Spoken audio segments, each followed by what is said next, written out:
Hey guys, it's Hannah and welcome back to the Dyslexic Reader, and I'm here today to give you my January reading wrap up on all the books that I read in January of 2021.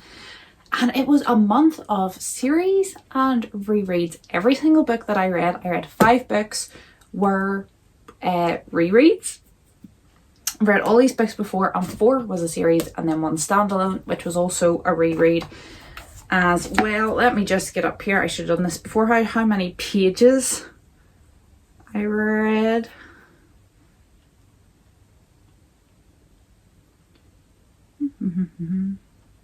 Now, where's my stats for pages read?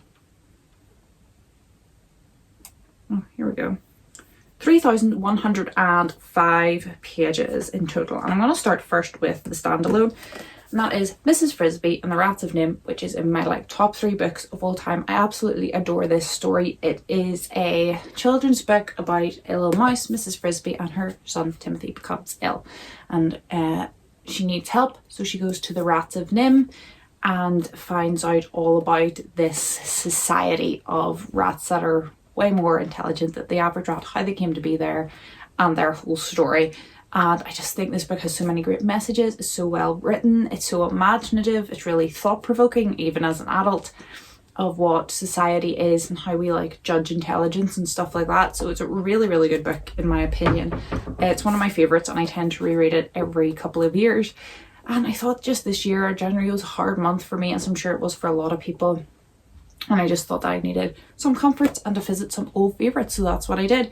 And all of my books were 5 stars because obviously if I'm rereading these books multiple times, I really, really thoroughly enjoyed them. So that was the first one, Mrs. Frisby.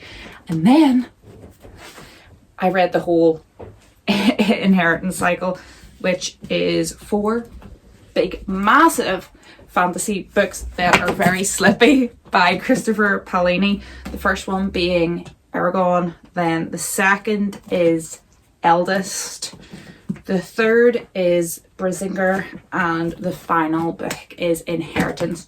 And these are a fantasy series, as you can probably tell by the covers, about dragons and a young boy named Eragon who comes across a dragon egg and they bond and he becomes a dragon rider when there's no dragon. The dragon riders have been obliterated. There's no dragon riders. There's an evil king.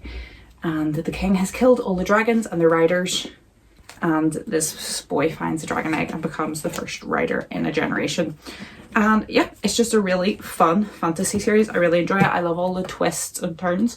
They all actually got the exact same mark for me. It was a 5 star with an average of 9.29. Yep, out of 10, which was lower than the Rats of NIMH, which got a 9.71, so really high, basically perfect. These, however, all got the same rating, but not for the same places. So I rate my books on character, atmosphere, writing, plot, intrigue, logic, and enjoyment, and Cawpile, and then which was a device originated here on BookTube by Bookroast, one of my favourite channels. And then you rate them all out of 10. And then you average it up and you get your overall rate of 10, and then that correlates to a star rating. But they all got 9.29 as an average, but in different ways. So they got 9 was the lowest. They got 9 in every aspect. Eragon got its 2 10s in character and enjoyment. This is just a really fun, solid introduction to the series. The characters are really good, really well fleshed out. You really care what happens. And the first one is just really fun and intriguing and gets you hooked and is really unputdownable, really good pacing. The second one, Eldest, got its from plot and intrigue. So there's some twists and turns here. The plot really, really develops, and this was the only book in the series that got a 10 for plot or for intrigue. So I think it was done really well in this one. And overall, I probably would say that this is probably my favourite out of them. Brazinger is probably my least favourite, even though they all got the same. I'm just talking not critically, but just from enjoyment. This one's probably my least favourite, although there's hardly much in it. But it got a 10 for character and for writing. The characters in this series are really solid, and I thought this one deserved a 10 for writing because the pacing was really good. The way that it kind of paces out, it's not very typical of a penultimate book.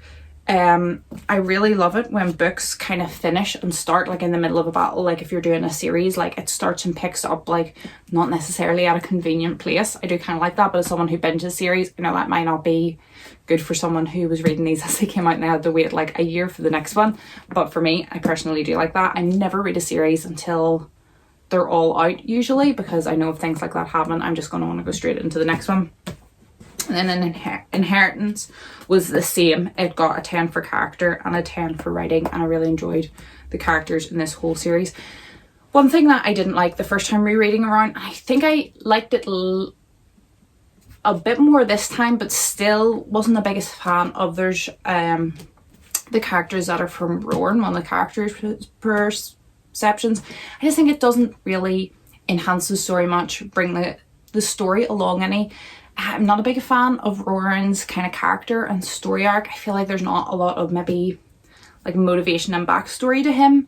So, and I'm not, his scenes are very actiony, which would be my least favourite parts of the book anyway. So just personally for me, I would love to have seen more perspectives from different characters if we were going to do that. And I think Nasawada and Angela were up there with my favourite characters. I found them super, super interesting and I would have loved more from them. But even what we get in here, the characters so well developed and fleshed out and feel really like intriguing. You can tell without knowing much about them that they have so much like backstory and enrichment to them, which I really like. So yeah, these were all 5 stars. As I said, this was a reread. I read them for the first time 2 years ago. So I had remembered like the general storyline and like the characters and stuff and parts of the ending, but I didn't remember like the order everything happened in or the pacing or some little things that happened. So it was still really good to read these, and I think I probably will read them again in another 2 or 3 years, give these another go. So if you're into fantasy, Lord of the Rings, Brandon Sanderson, any kind of classic 100% high fantasy, even not dissimilar to the writing style of N.K. Jemisin, if you're into her works, I would definitely recommend picking these up. Just good, solid fantasy. And that's it.